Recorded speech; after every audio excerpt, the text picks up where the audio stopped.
Welcome to the Naavik Gaming Podcast, where it is our mission to explore the business and future of video games. We bring together the industry's brightest builders, investors, and thinkers to keep a pulse on current events, dissect emerging trends in games, share lessons learned, and have a great time. This podcast is also part of Naavik's growing ecosystem, which ranges from free and premium research to consulting and advisory services. For more information, visit www.naavik.co.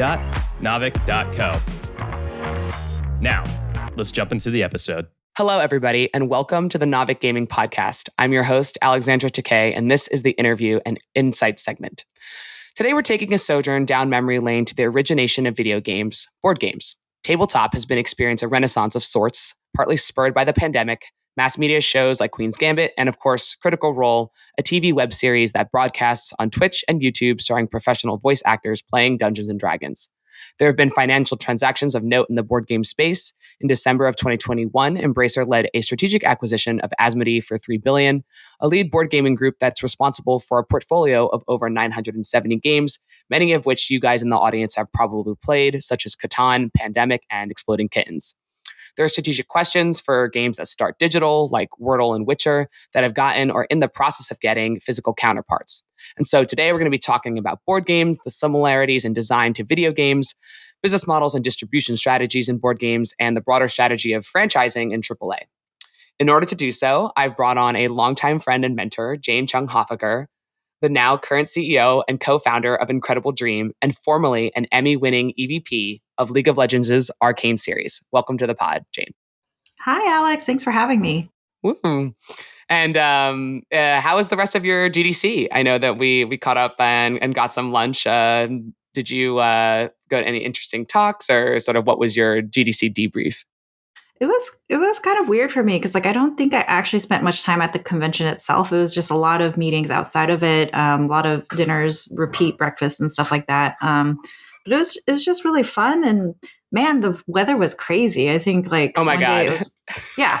Seeing trees fall on cars, and our building was shaking and rattling like a ship or something. It was crazy. It was so bad. On the way to my GDC panel, I was walking and my hat blew off. My umbrella turned inside out. I showed up to the panel with my hair all misconstrued.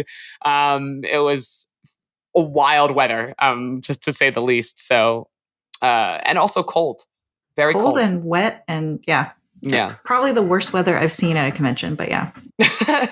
But a ton of people, but there's a lot of great people and a great turnout. So it was my first GDC, so I had a ton of fun. Yeah. But what was not fun was you come home and then all of a sudden all those COVID little bleeps and notifications. It was 100%. I got a bunch of texts that were we have tested positive for COVID. But I've already had it.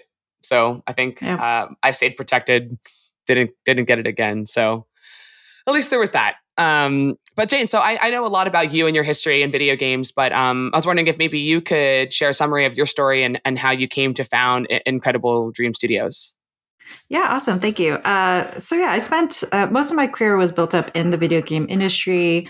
My early career was actually in finance, where I was a private equity analyst working in that field. And then early life crisis, moved over into video games because it was gaming in general was always my lifelong passion. And I just never thought of doing it when I was younger. And so I just had an aha moment, went in, worked as an indie game designer for a short bit, and then eventually made my way over to Activision, where I worked on the Guitar Hero franchise and stuff like that, and shipped way too many of them. Eventually that franchise closed down, and then I was moved over to Skylanders. And then from Skylanders, I just really wanted, it was my moment really to figure out what I wanted to do. And then I ended up joining a scrappy startup, which turned out to be Riot Games, lucky me. And I was at Riot for 9 years, and it was a crazy ride. First half of that career was really building out the global footprint for League of Legends and Riot Games, building out local offices, and helping to bring League of Legends to different markets like Korea and Turkey and Brazil. And then the latter half, I got to build up Riot's animated entertainment business. Don't ask me how or why. I explained the story, and it's just I'm man, people must think I'm insane. But that's kind of a growth stage startup, right? You end up wearing a lot of different hats. But yeah, I had that opportunity, produced Arcane, And then around then was just sort of like, my moment to think through like, what do I want to do next? And just sort of, Me Too was happening in the background. And I decided then that I really wanted to start my own game studio. And then, that kind of kicked off my journey, kind of searching like, how do I do this? Where do I find co-founders? What kind of studio it is? And then I ended up meeting my co-founders who are already looking in board games. And I thought that was so interesting. And I fell in love with the industry, and here I am. Awesome. So I guess let's like first ask, it sounds like your background is, and this is maybe a good segue into sort of what makes a good board game, but it sounds like your background is obviously, you said Guitar Heroes, Skylanders, League of Legends. Those are all pretty, like, at least in our view of the world, AAA PC premium titles. What made you starting to get passionate about board games and tabletop coming from the digital video game space? Yeah, I mean, part of this was born out of the pandemic, like so many things, right? Like, I think a year into it, I was feeling what everybody else was feeling. You're kind of marathoning between that 10th cup of coffee and then that 4 p.m. glass of wine. And, just sort of like, during the pandemic, it was a weird moment. I found myself spending so much time on screens, like between endless Zoom calls, and then like trying to relax for my own entertainment, all that stuff. Our family, we ended up gravitating towards, learning and trying D&D for the first time, and then like going back into our board game collection and even expanding it. So for me, the key interest was really like, hey, this is something that's different. It's physical. It's, for me, something like in my personal life I've been looking for, and kind of fills a unique spot in my life. And I also felt like from a cultural perspective, like as people were hopefully emerging from the pandemic and lockdowns, I just felt like there was this big demand for meeting back in person, right? Like, I don't know if you remember, but like back then, like there were just news stories about people just getting arrested, losing their electricity bill because during the lockdowns, they would still have house parties. And that's how badly people wanted to connect back together again, is that they would risk, breaking the law in order to meet back in person. So I felt like there was a real trend there. Mm-hmm. And then, there were other factors too, like the rise in mental health issues, especially among Gen Zers, that like felt like, I think part of that was driven by living so digitally. And then last but not least, just from like, putting on the business hat, like I do think there's fundamentals about the board game industry that really I thought were interesting from a business perspective, in terms of, because originally, you have to think back, I was looking to build my own game studio, and naturally I was thinking video games because that was more my bread and butter for the last decade. When I saw board games, it's so different. It's all physical print. The types of hires that you make are slightly different. You don't actually need a software engineering team because there's no software really. And so there are a lot of differences like that, and distribution fulfillment's its own thing. But because of these differences, like you can actually build and ship a board game so much faster with less capital, because building infrastructure and all that stuff is capital and time intensive. Which to me, because my whole interest is in building and working with these big like gaming IPs and extending them, I saw these as huge advantages for what I was trying to do, in terms of I could start incubating fan communities faster, right? I could get my product out there. I could start testing, doing product market fit tests with new IPs faster, getting feedback from communities, and just hopefully growing from there. Got it. Wow, that was a great summary of board games versus video game development. Actually, one of my questions later on was sort of what's easier about board games versus making video games, and what's harder. And so you sort of touched on a lot of those points of different types of employee structures, time to market, et cetera. And so I think though, I kind of want to rewind and talk about, a lot of video games start and originate in the paper prototyping phase. We learned at Ben Brode's GDC talk, for example, which I attended and was so awesome.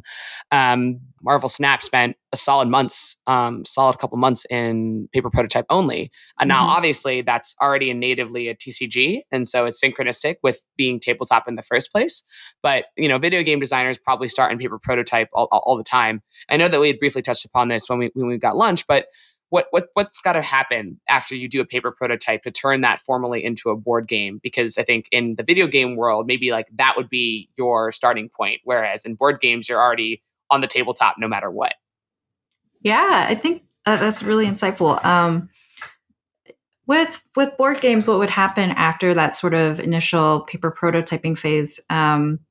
It like the business models are very different, which overly obvious statement there. But so with board games, you're dealing with print runs, and then you're dealing with distribution, hopefully retail distribution, and inventory risk. All these things like that physical products have that you don't deal with digital video games. And it's a trade-off, right? Because part of all this calculus for me too is like I was staring at like Joe Tung raised a bunch for his firm, and he was in LA hiring. Slim just started Raid Base. He was in LA hiring, and then we're all still competing potentially with Riot and Activision, all these other major companies in LA for the exact same like software engineering talent. Like, I think when you're doing digital games, you have to really think about those things and just sort of that delivery mechanism and your first party platforms and stuff like that. For board games, so because you're thinking about a physical product, you have to, I think after you develop the paper prototype, it's a lot of testing. So play testing. We actually play tested a bunch digitally. So we used a tool called Tabletopia. Initially we used TTS, Tabletop Simulator, but we moved over to Tabletopia.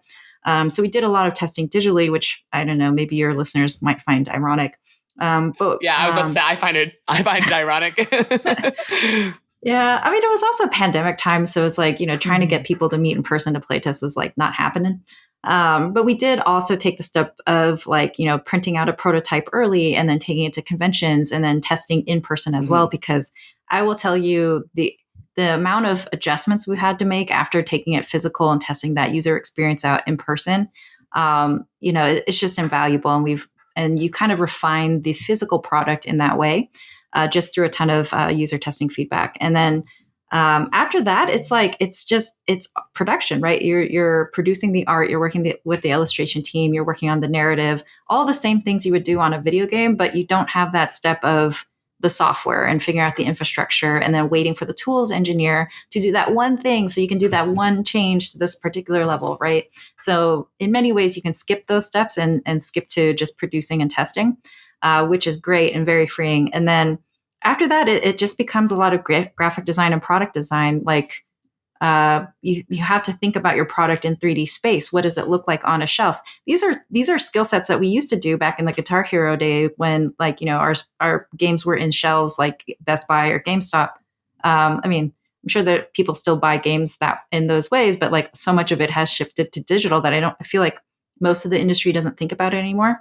But it used to be very common for video games too. But right now I just, it's my world because it's a physical product, but you think about the packaging, the opening, box opening experience. You think about the retailer relationships that you're building, and hobby shops are so much different than your mass market or your big box retailers. So you think about all those things. You're dealing with a lot more partnerships because there's a lot more people in the value chain kind of interacting with it. So it's just like, I found that it like exercised a lot of different muscles that I hadn't done in a long time, like ranging from like product design and stuff like that to, just having to do a lot more deals and partnerships in order to get the product out.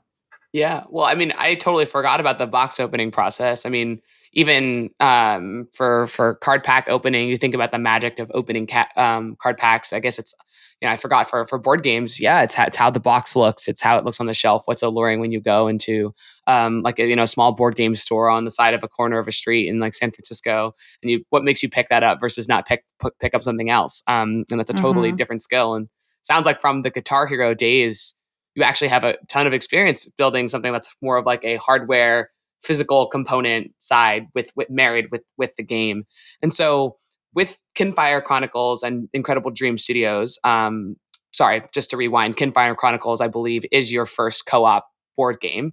Right. How did you guys think about designing that board game, taking it from tabletop and to what it is today? And maybe you can give our audience maybe a summary of exactly what Kinfire Chronicles is. So, Kinfire Chronicles Night's Fall is a cooperative campaign game designed for 1 to 4 players. It's got a lot of different parts. There's a little bit of story. There's a little bit of exploration. There's some card-based combat in there. The game's designed by Kevin Wilson, who's one of my personal favorite designers. He's worked on a ton of things like Arkham Horror, Descent. and then also Cosmic Encounters, which was a personal favorite.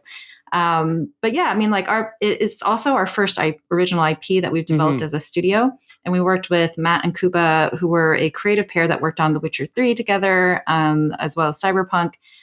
So we worked with them to kind of develop the world of Kinfire, which we wanted to feel, fantasy is one of the biggest genres out there as far as IPs go. So we wanted to develop something in the fantasy genre, but we wanted to get away from just like, another Lord of the Rings kind of derivative feeling Western fantasy. And so we were trying to develop something that would feel fresh to us, but still have a lot of those familiar pieces. Like, everybody's kind of familiar with an elf or like a dwarf and those concepts. And we've done some work to kind of put our own spin to those tropes to kind of offer a different experience. But yeah, so Kinfire is our first IP. We also launched a webtoon comic along with it, and we're working on other kind of product lines within it, as well as other IP products as well. And, I think this leads back to what is Incredible Dream Studio. I think more than just a board game studio, we are here incubating the next generation of entertainment franchises, right? So like Marvel came from comic books, Hello Kitty came from coin purses, IP can be developed from almost anything. And for us, we're doing our product market fit testing through board games, essentially. And our approach is really like how I think about it is like, at the end of the day, what we're trying to do is build and incubate new fan communities through faster creative mediums like board games, right? It's like, as for all the things that we said before, like, I have more shots on goal just with the different cost and timing dynamics. But it's also that board games, I think from a consumer perspective and in terms of nurturing and building new fan communities has a lot of strengths. I think we're even though we're leveraging digital, like playtesting on Tabletopia and stuff like that, and even like demoing through digital, and we're on social media platforms and all that stuff. At the end of the day, we're really drawing people together in person, right, off their screens. And from what I found, I feel like in person in general is more engaging. It's also more memorable. It's a lot less toxic, which I think are all qualities that we need and want these days. And it's harder to do. So it naturally creates a moat, right? Like, I think the reason why you see so many like new games coming out every day, I think there's something like 10,000 games, apps, mobile games coming out like every week, is because it's a lot simpler to do. Whereas what we're doing, like trying to get people to meet up in person is quite hard. But once you can do it, the investment into that IP and that experience is so much higher. Got it. Okay, so to summarize, Incredible Dream is you're building a board game called Kinfire Chronicles. This is co-op campaign, but afterwards you sort of plan to leverage the physical IP and the fan base maybe built around your tabletop game to potentially create video games or some other media along the line. So you gave that example of Marvel starting with comics, Hello Kitty starting with physical toys, and that's sort of maybe like the larger ambition of the studio, though you're starting with product number one, Kinfire Chronicles. Is that relatively accurate? Yeah, totally on the head. And like, I could go on with examples like Wizarding World starting from like novels and books and stuff like that. So like, for me, it's like you can start almost anywhere. Since I understand the gaming audience better, like, board games seemed like a natural fit, and it was physical, a thing that I really liked about it. But ultimately, I think with success, like if we can cultivate this audience and fan communities, I think you can take an IP anywhere. Got it. Yeah, and I think like also like this is a great segue to ask some of like the broader, more strategic questions about the business models of board games and the implications of starting physical versus starting digital. I read an article the other day called "Do Digital Board Games Outsell Their Tabletop Counterparts?" And the author was essentially arguing that board game makers they typically will license several games to digital developers, and overall, like the author actually stated that counter to one's intuition. Based on the analysis that they had done, they were not making digital counterparts of the physical games to drive physical unit sales, but rather to help people learn the rules because you can learn easier online than via a paper rulebook. You can play the game more often because it's faster to set up, and you can play with strangers and friends all around the world and allow for like easier data collection and analysis like in like the digital scape. So you could link into Tableau and Snowflake and you can collect this sort of play data. They looked at games like Charterstone, Scythe, Viticulture, and Wingspan. And then the conclusion was kind of that digital games are like not outselling their physical counterparts. that's actually like kind of contrary to maybe like the initial supposition that people want to play in person, and that it's once you can get people over the friction of coming together, that they retain. Sort of, what's your reaction maybe to that aberration by that specific author? Sorry. Yeah, no, I think those are all really great points. And at the end of the day, like we're all digital natives, right? Like I think we're used to digital in terms of connecting with frankly strangers off the internet to go do random things together. There's a number of things that digital does for us, like the AI calculations behind a rules move, and like helping to like set up the game faster because like it just you just click a button and it just generates, right? So there definitely are advantages to digital as a medium. I still think, well, I think the thing too is also when you look at a lot of those digital versions of board games, they're not video games, right? Like, so I think the comparison to video games is off. They're really digital simulations of a physical product, right? So there's like, even from an experience perspective, like it's like VR. Like you're not actually playing a video game in certain VR setups. You're actually just like, if you're playing chess in VR, you're simulating a chess game with simulated physical assets in a kind of 3D virtual world. I think many of us wouldn't consider that a video game in of itself, right? So I think like that comparison is kind of wonky too. And my personal belief, like for the IP that we're generating, is like I wouldn't want to just do simulated board games. We're already doing that with Tabletopia. I think the hope is like once you kind of incubate the right IP, you take that and you adapt it to a different medium, like we did with like League of Legends and Arcane. Arcane is not League of Legends, the TV show. Like nobody would want to watch that. It's a little bit too deep. Arcane is its own kind of expression of the IP universe, and I look at video games in the same way there. Yeah, I mean, but for League of Legends, you could definitely, you already have the Twitch streaming categories for that. So Tyler 1 is League of Legends TV show, I guess.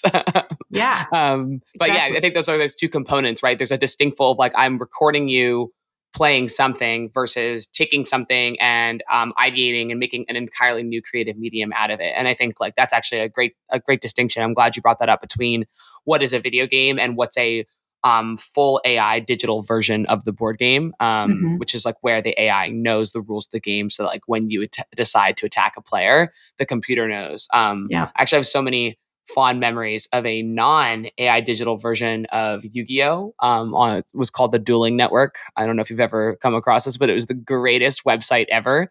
Basically, you got all the cards for free. You just had to like obey the ban and restriction rules of like not having 3 Pot of Greeds in your deck, but like there was no AI that like actually restricted you from having it. It was just like all on the community to like be like, you got 3 cards, you got 3 pots of greeds in your deck, and like I just attacked you for 2,000 life points. Like you should really reduce your life point counter. So it's very much like a board game mechanic, except with strangers on the internet. And so you were fighting in the chat all the time about like what the rules were. And so I think like I think you got that, and you've got the digital AI version, and then you've got a video game. And so there's like almost these 3 categories of games. Yeah, absolutely. And like, I think like at the end of the day, I think digital versions of board games are useful for all the reasons that the author points out, right? Like it is a easier way in if you're trying to learn the rules, it's easier to do that in a digital setting. Where like the way you kind of learn the rules can be kind of paced out differently and all that stuff. And it's also like, yeah, if you can't meet in person, having the opportunity to be like, hey, let's play that game we normally play in person online. Like, I think these are all advantages, but I think time and time again, like even playing Catan online versus like in person's so much better. It's because of the house rules that you're kind of describing. Like when we play at my house, like we may adjust or play with the rules a little bit or, and stuff like that. And like, there's something you can't replace about like personal presence, like being with somebody at the same table, eating the same food and drink, like, dealing with the same ambiance. Like it's dramatic, but it's a very different experience and a richer experience, which is why I find that people still, when given the option, all things equal, will prefer the in-person experience. I see. Got it. I mean, that makes a ton of sense. And I know that I've personally enjoyed a lot of board game setups with my family and my friends in person. And also just like sometimes sort of deciding the rules for yourselves when they're confusing. there's definitely been like, well, like, does the damage happen after does the damage step happen after the action, or does it happen before? And then like in the way that you guys play the board game, it's almost like you're creating your own UGC rules around the construct of how the game is played. And sometimes you just ignore rules that are inconveniently hard. And so you're like, well, we'll just toss that out the window and we're just only going to play this way. So I think you're totally right in calling out that there's a lot of creativity in how you construct the board game for yourself. But in that, I think, you're kind of averring that people will prefer the physical aggregation in person together. But I think there's also probably a good amount of friction on the adoption side, right? So I'm super unfamiliar right now with what do board games cost the consumer? And what's sort of the distribution strategy for those board games? I know we mentioned a couple minutes ago the idea of hobby shops, et cetera, but one could assume that it's it's similar to the retail business in video games where you sell into a wholesaler like Walmart and GameStop. You assume some sort of like sell-through rate, you book contra revenues against that, and then your consumers go and buy this box, right? And the margins maybe on a box might be a lot lower than on a game. So for the consumer side, how do you think about driving unit sales and getting games into the households of the people so they can have that physical experience? Yeah, a great question. I think for us, first of all, I think because we have, I don't know, we have as a team some unique advantages that I think help us to look at this space in a unique way, which is that of course it's my team, so I'm going to brag that I think I have the best team in the industry. Naturally, I put it together.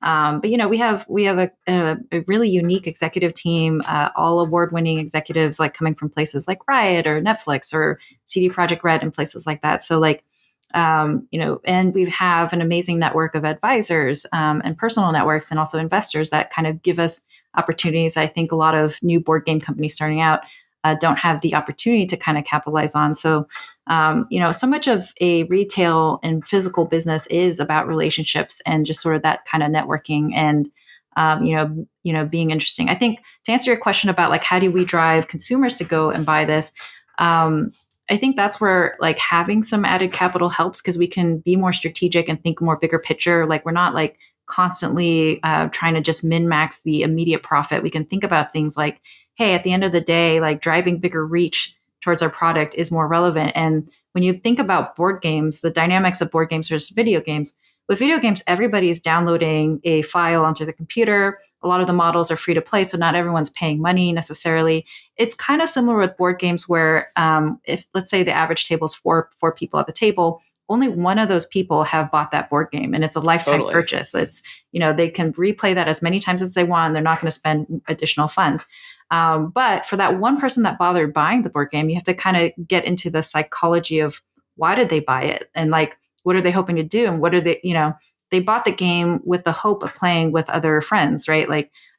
One thing that I think is fascinating is 2 out of every 3 board game played is played with other people, right? So after you sell that first initial unit, you have this evangelist who's now incentivized because they paid, what is it, $60, $80, maybe even up to $250 if you're buying Frosthaven.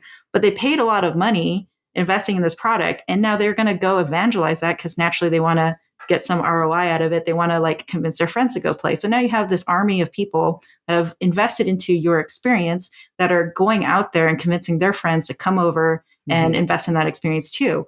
And to a point you brought up earlier, it's kind of tough because there's no Tableau link. You can't measure sort of that level of engagement afterwards. But so our philosophy has been let's help that board game player, that whale, if you will, that purchased the experience. Let's help them market the experience to their friends, right? And what are those things that make it easier to convince people to play with you? I think, having a recognizable IP definitely helps. And when you're developing original IP in the space, it's how do you make the IP accessible to people that haven't bought the game? Because again, it's kind of hard convincing people to play your game if they're not even buying it in the first place. So we've done things like extensive social media. We're doing things like webcomic, where we put out our World Bible and World Anvil. And we use a lot of digital to kind of increase that exposure to our IP, help people get familiar with our world. And, the ROI on that is not great because we're not monetizing in a lot of those places, most of the spaces. But again, the idea is we're all making that board game purchaser's job a little bit easier because now, chances are higher that more people have heard about Kinfire, may be interested in playing it. So that makes the job a little bit easier. And then from a product design standpoint too, we thought long and hard about like, okay, why don't a lot of board games get played, like the core hobby board games? And it tends to be that like, setup is very long and learning the rules is very long because it's just a ton of friction. Like some games, like I've sat down and tried to read the rule book, couldn't get there. I went to a conference to get taught how to play the board game. It took like 90 minutes. And I got there, but not confident enough to set it up by myself. But like, and then like, to even go play that game in person would take me 90 minutes just to lay out the board, set things up, map A2 to B3 and all this stuff. And like, if you think about trying to convince people to interact with your brand and franchise repeatedly, I'm not going to do that if the setup and learning takes me 3 hours. Like me personally, there are people that will. And so that starts to narrow your audience. And so for a lot of the games that we're designing, we're trying to think about like, not about making them easier, but just making those aspects more accessible, like quicker setup and quicker cleanup, more straightforward rules. How do we pace out the rules so that you can learn as you go versus having to sit down with a massive Bible and encyclopedia and reading through it? Yeah, I mean, that's exactly actually the, I forget if it's the acronym, it's like NUI or whatever, like new user experience. And it's basically what you're describing to me sounds exactly like the spectrum of hardcore Elden Ring versus very easy to access Candy Crush.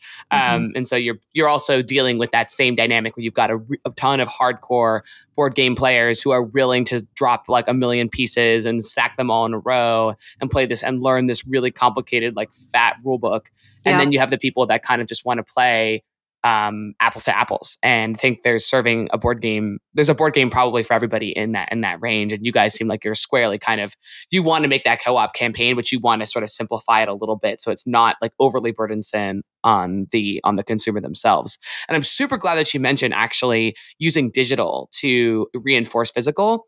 I was going to ask you, like, what role do you think Twitch and YouTube have in this last mile distribution of board games? And is it as puissant an impact as it is with video games? I notice online that Kinfire has playthroughs online. They've got shoutcasting and segmenting similar to Critical Role.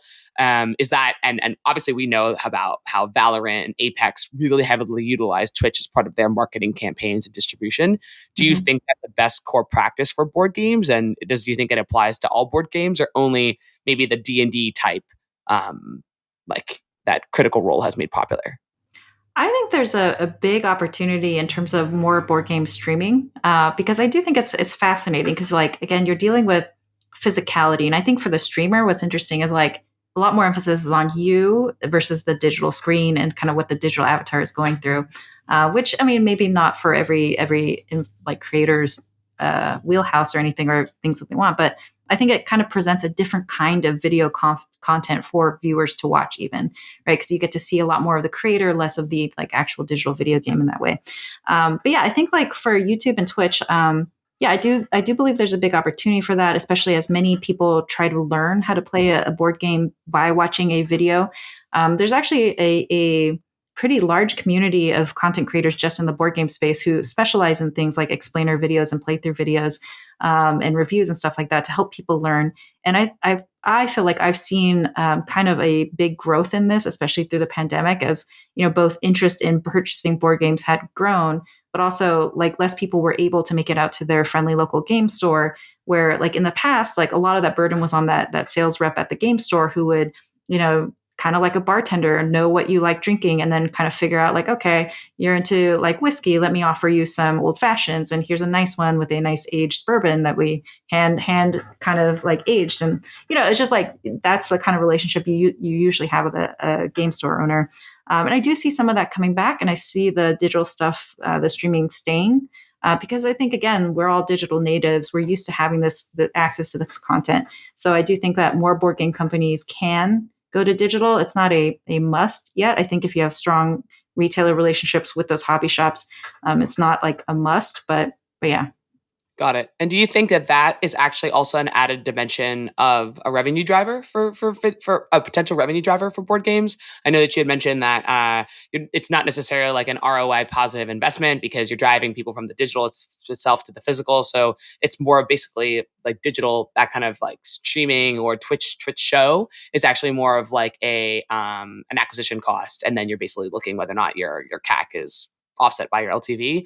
But I think like in my mind, the immediate revenue drivers for board games that pop up are licensing, obviously physical sales, maybe some sort of like franchising alternatives, basically what you guys are talking about doing, which would be taking your board game IP, making it into a TV show, making it into a video game. And then maybe also like there's some sort of a digital revenue stream of Twitch drops and stuff like that. How do you see like those drivers, at least for Kinfire and Incredible Dream? I think because we are a IP development kind of, I view us as creating IPs, less so much any particular expression of it, right? Mm-hmm. And with the hope that we kind of continue building out our original IP catalog, as well as the different product lines and extensions that we have within it. Today, we're starting with board games, and hopefully that goes into more. So because of that, the way I look at it, like I look at it more as like in terms of asset value, right? Like all these different expressions that we're creating, even if we're not generating direct revenue off of it, like I think it adds into the overall brand asset value. Mm-hmm. And what I'm paying more attention to is just like, look at the acquisitions that have gone over IPs in the recent years, right? Like MGM was acquired by Amazon Studios. That was like a $8.5 billion purchase, right? And so that's a purchase of assets. It's not so much a purchase of the teams, right? You can look at other models like, how much did Disney acquire Marvel or Star Wars for? I think those were about $4 billion each, right? And again, yes, people were involved, but largely that was for the library, the assets that they were purchasing. And I think an interesting point to be made is like, Embracer, you mentioned them earlier, they acquired Asmodee for something like $3 billion. They, more of your listeners may be familiar with Crystal Dynamics, who's done Tomb Raider, among other like more known like video game franchises. Asmodee has a huge portfolio. Embracer bought Asmodee for $3 billion. They bought Crystal Dynamics for something like $300 million. Right. So just think about like that differential. It's kind of interesting when you sit back and think about it. And arguably, a lot of what Embracer was buying with Asmodee is their portfolio, their catalog of IP. I think that kind of changes your perspective on like, how does one kind of generate more value in board games? Got it. And you mentioned some differentials between the financial outcomes, the $300 million for Crystal Dynamics, the $3 billion for Asmodee. I'm curious about the maybe challenges or process of raising money to fund a board game studio, given like these financial outcomes that you just mentioned. I think Asmodee is probably one of the maybe I'm a little bit naive on the space, but it's probably one of the few board game type acquisitions we've heard about for such a big check size. And so for Incredible Dream, sort of like what are the ambitions there? And also what was the process of kind of encountering challenges in fundraising, either from venture or from Kickstarter? I think you did a Kickstarter campaign when you're building a board game, because you obviously have that fatter that fatter margin, lower margin because of the COGS and the significant physical side of board games. Mm-hmm. Yeah, raising money was challenging for sure. Also, this market really sucks. So anybody raising right now, my heart goes out to you. But yeah, I would say a lot of it came down to education, right? Because we didn't fit the mold of like what was on trend to invest in at the time. I think at the time, it was Web3, NFT. I literally had investors saying to me like, Jane, we're going to decline. But if you had just said Web3, we would have been in. I'm like, okay. It was those that, we were just not the mold. And so we had to look for investors that like, understood media, understood like asset value, and like could get behind the vision that we had for the company. It just was education after that, right? Like you mentioned, there's not too many acquisitions. A lot of people keep that information private into the chest because these are private companies being sold into other private companies for the most part. And also board games can be so lucrative, like, why would you give it up? You're kind of just, once you have a monopoly every time, and that retailers will want like hundreds of thousands of units, over a given period of time, it's just math. And then you're just planning, okay, I'll print out this many copies. I will sell it in this quarter. And it's just the cost of printing. And so the margins on an evergreen product like that gets super good because you're not unlike a live service game, you're not paying the live ops team, you're not paying for infra ongoing. Your ongoing margins on an evergreen are really attractive, right? So like there's no reason to sell. But it goes down to education though, because like Call of Duty, League of Legends, these are $1 billion revenue per year products, right? And IP franchises. When you look at Wizards of the Coast, which is a subsidiary of Hasbro, they're $1 billion revenue, right? And so like the board game companies actually do get as big as video game companies. It's just a matter of how you're building it.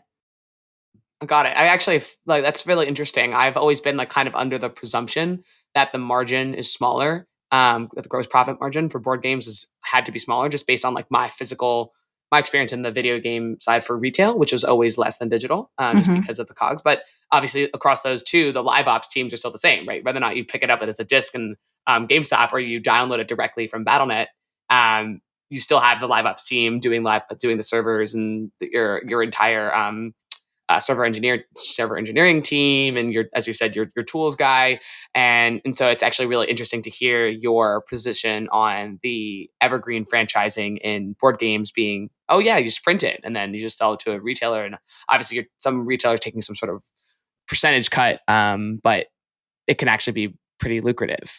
So that's actually, thank you for sort of correcting my stereotype of physical brick and mortar. And actually, it's funny that you mentioned Wizards of the Coast, because I know that for a lot of video games that maybe go physical and build board games, that's a licensing model, right? Where you're going to say like, okay, hey Hasbro, or hey Lego, or hey whoever else, Asmodee, will you make me a board game off of this IP that's maybe already an Uncharted, a Witcher, etc. Make me Gwent. I don't know.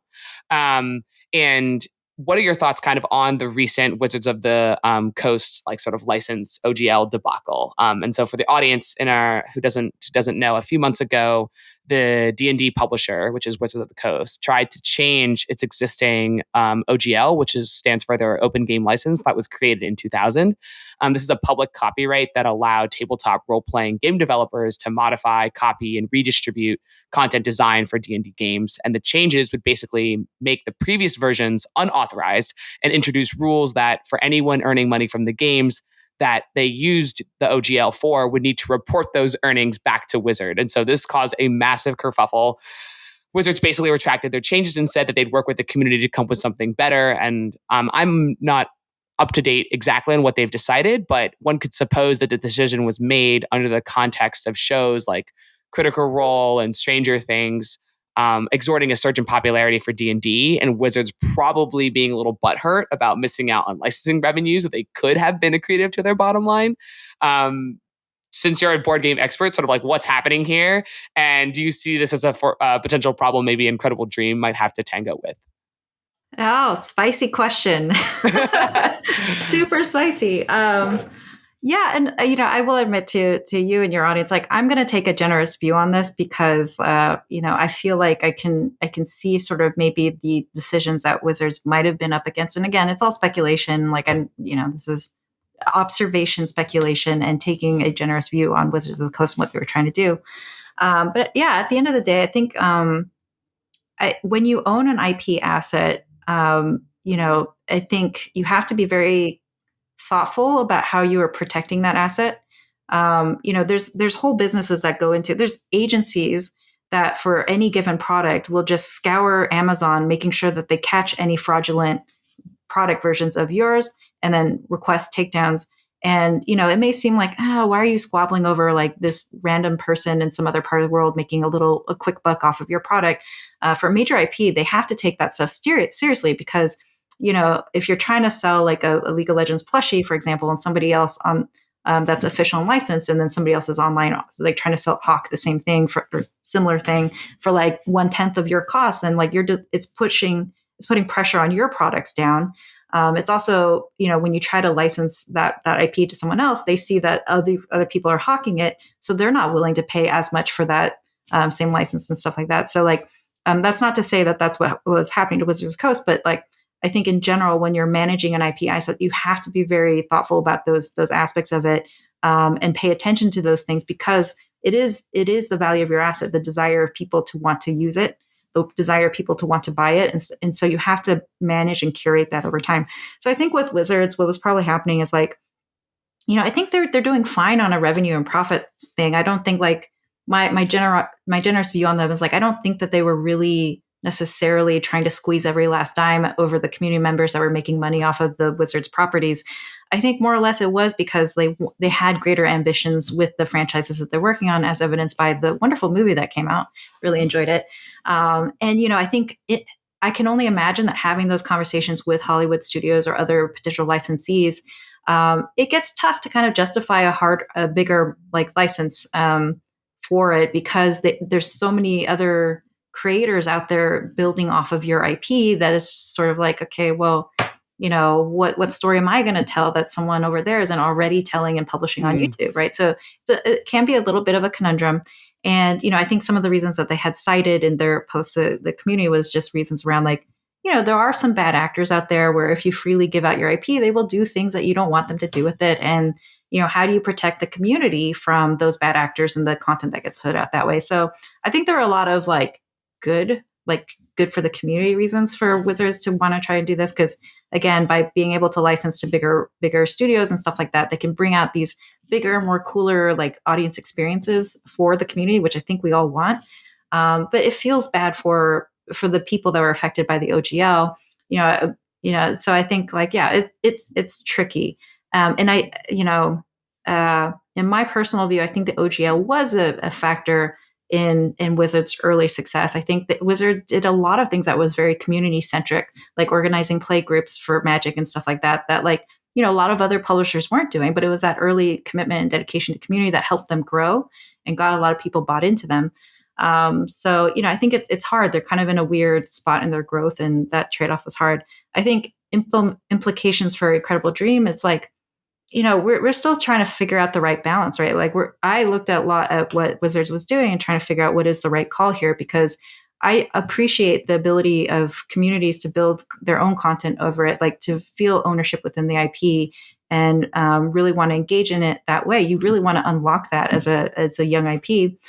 So the question is just like, how do you navigate this over time so that when you are in a place to be able to take the IP to bigger places, you're not kind of hamstrung by these things that suddenly become suboptimal.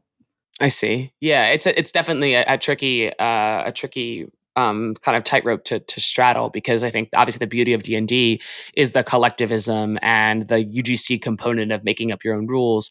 And at the same time, though, if you wanted to do something stronger with the franchise, which I think I might ask you about next, is you have to have some sort of control or guardrails around how that IP gets used, what stories you're telling, what is canon, what's not canon. And you can't control that if you have this massive sprawling license. And so I totally hear you on the torn, because there's like probably some members in the community who are like, we would want more protection, we want it to be like a little bit more confined, and there's other members in the community who are like, well, like I built this story, I built this game, and mine's really popular in this like section of North America somewhere. I have like a rabid fan base in this random town, and so now actually like you're kind of messing up this business that I built off of this. Yeah. And so this is a great segue into sort of asking, you've done work in PC and AAA, and your gaming experiences at Riot and their incredible expansion of their IP over the past few years into other video games, into other genres. So LOR and some of even the narrative games that were made by like Airship Syndicate, as well as the new IP in Valorant. Could you sort of shade some of your current work under the willow tree of the role of franchising from the past experience that you've had in AAA? Is there something that you think AAA should be doing more in board games than what they're doing right now? Oh, thank you for the question. Absolutely. I think to me, it was for a lot of the reasons why I got attracted to building a startup in board gaming. I think that there's similar reasons why it ought to be more attractive to AAA video game companies out there, who, by the way, I think, okay, just to take you on an aside right now, I feel like I've always been fascinated by kind of this question of if you look at this chart of the top grossing IPs out there, right? Like you'll have like Marvel Cinematic Universe, the Batman, the Call of Duty, Pokemon, all this stuff. Like the ones at the top are these consumer product brands. And when you look at how their revenue is divided, video games is a sliver, but a significant chunk is consumer products, is board games, is TV films and whatever. When you look at something like a Call of Duty, it's like 99.9% of it is just video games. that revenue chunk, and there's like a tiny sliver is anything outside of that. So I always scratch my head, like, is it like AAA companies are just leaving a ton on the table? Why aren't they kind of looking, if other companies are kind of like, seeing 60% of their revenues coming in from anything other than digital, like why aren't video game companies looking into these other forms? And it kind of made me realize that for video game companies, it's like they have a lot more advantages in sort of like post hype, whereas a lot of these other franchises, it's more advantages in pre-hype. Like, when a movie launches, you want to line up all the consumer products, all these other expressions of it to kind of lead up to that box open. And then, so that's like pre-hype that you're building in. And so a lot of those partnerships come into play. And then like, the rising tide lifts all boats. Everybody kind of benefits from that one moment. I think with board games, there's so much investment to even just build that community in the first place. And you don't even know what the product is like months out, that like you can't even plan 18 months in advance to partner with so many people. So you really have to work with an audience once you have it. And so it's really post the hype that you're kind of driving it. It's less about hyping to a moment. It's more about like fan engagement. So that brings me back to why should AAA care about things like board games and stuff? I think, I think the number one argument against doing anything other than video games for a AAA studio is like, oh, it's a rounding error, right? It's that common comment of like, oh, I make $100 million in a month. Like, why do I need this little board game that's going to make like sub that, right? Mm-hmm. Or do anything outside of video games, right? It's a question of focus. Yeah, it's a question of focus. And like, I think because of the pre-post hype difference that I was kind of describing, when you're post hyping something, you're really more about engaging your fan base and like, you have a loyal following already. There's a lot more to disappoint there. When you're pre-hyping something, no one knows what you're about to give them. So it could be anything. Like, is anyone going to get upset about a Band-Aid for an IP that they don't know about? Not really. Are gamers going to get upset about a Band-Aid about their favorite character in the game that they're playing? Maybe. And so I think like video game companies are more hyper aware to those differences. But I think at the end of the day, for them, it's a lot more about post-hype, which is a lot more about loyalty and fan engagement and offering their existing fans new ways to kind of engage with the IP. I think like, yeah, you can do that digitally. You can keep offering new digital offerings to kind of vary it up, or new packs or whatever. But I think like it's true fandom begins when people bring that into their real lives and their personal lives, right? Like it's when they feel like they can own a piece of it on their table, or when they can talk about it with their friends. It was part of the magic that we saw in League of Legends with Arcane, just to share a quick, beautiful story. But like, I remember when we screened it for the first time, somebody had walked up to me and told me how like, I finally get it. I get why my brother loved this franchise so much. Right. And that person never played League, will never play League. Right. But like, it was because we were able to express the IP in a different medium that it formed this connection point between a fan and their family and friends. And that's what consumer products and board games and these other expressions outside of video games can do. And I think more AAA studios should look at that, because the ROI for them may not be in profits, but it is in engagement and reach. Yeah, that's a really powerful example. And I think that's happened with a lot of franchises even. I actually didn't play The Witcher, which is now one of my favorite games, until The Witcher show came out. And I was like, oh, I kind of like this universe. Let me give this a go. And I think maybe I'm on the rare side. And, I already have video game aptitude. Definitely my mom, who also loved League of Legends Arcane, is definitely not going to Summoner's Rift. She literally cannot like jump out of a window, even in like something like Detroit Becoming Human. Which is the slowest game ever. So she's like, mechanically challenged in terms of what she can do because of just how she grew up with what games she played. But I think there's some point to the underutilization of the physical realm for digital products like a Call of Duty or like League or Overwatch or whatever. And obviously, there's sometimes you have your like CPG kind of clothing lines, but there's other questions about like what else could you make? And even I know that I don't want to go down the Web3 rabbit hole, but even in the Web3 world, there's a lot of digital NFTs that are basically allowing you to redeem physically backed tokens, because that's how full circle Web3 has gone. Is that now we have NFTs that have PBTs, literal physical back tokens behind them. But as a concluding thought, you've mentioned the story with Arcane. You've accomplished a ton of your career, and especially with the Emmy for Arcane. Can you share some lessons that you have taken from working at a behemoth like Riot and cross collaboration with an institution like Netflix on such a tectonic show like Arcane? What are 2 things on that project that you guys are using today at Incredible Dream, or lessons? Only 2 things. Wow. 2 things. We can Just only do 2. Okay. I don't know. I mean, I think the big lesson coming from AAA, and by the way, I've been in a lot of arguments with other founders that are like, all these ex-AAA studios getting made, like you don't even need it, like AAA, it's meaningless, whatever. I disagree. I think, you don't need it, sure, but like it does help coming in from having this experience. I know, Alex, you're also taking a similar journey. You're going from like AAA also to a smaller studio. I think you'll find like there's a lot of that experience that just helps you, having seen how the sausage is made, so to speak, and like what it looks like in success, and like the challenges that you see. Like, yeah, a lot of those problems in success you'll never see as a startup, right? But right. Just knowing just how the decision tree matrix, like where it can end up, I think is very informative in these early decisions, and just has helped me make decisions faster and with more confidence, ranging from hiring decisions all the way to staffing, and then all the way to like, IP management, like I just described. Like there's a lot of ways to mess up IP management early days by making the wrong kind of decisions. But like if you were at the end of that and saw all the mistakes and the problems and challenges of dealing with it, you can avoid some of that in the early part of the decision tree. So yeah, I think like for me, it was largely just, seeing how it's made and seeing the complexities of what in success looks like, that I've taken away a ton of lessons. I think the other lesson has really been like from Arcane specifically, like, I think my lesson in that was like, the worst thing you can do to a fan is embarrass them for their fandom, right? Like, and I think that's what a lot of video game companies that probably is what holds them back from doing any kind of expression outside of their company, which I still argue you need to get used to and do better. But, I think like the worst thing you can do is disappoint a fan. And so like, I think like understanding your audience is so important, and it's true for any startup, right? Like for any startup, the number one thing you should be hyper focused on is finding your audience and nurturing the heck out of that relationship. And that is the most crucial relationship you will have, not just in the beginning, but throughout your life. And so I think like, Riot has always been a player first company. That was what attracted me to it the first place. And, I've always carried that lesson in my heart to like everything we're doing, because I do think fans and players matter so much.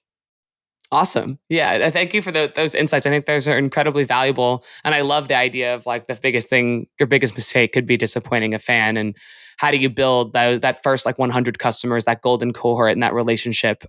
Because those are the people that are really going to be your evangelists for the product for years to come. And so, Jane, it was such a pleasure. And thank you for giving us a brief glimmer into the world and business of board games. As always, I've learned a lot, and I'm sure that our audience has too.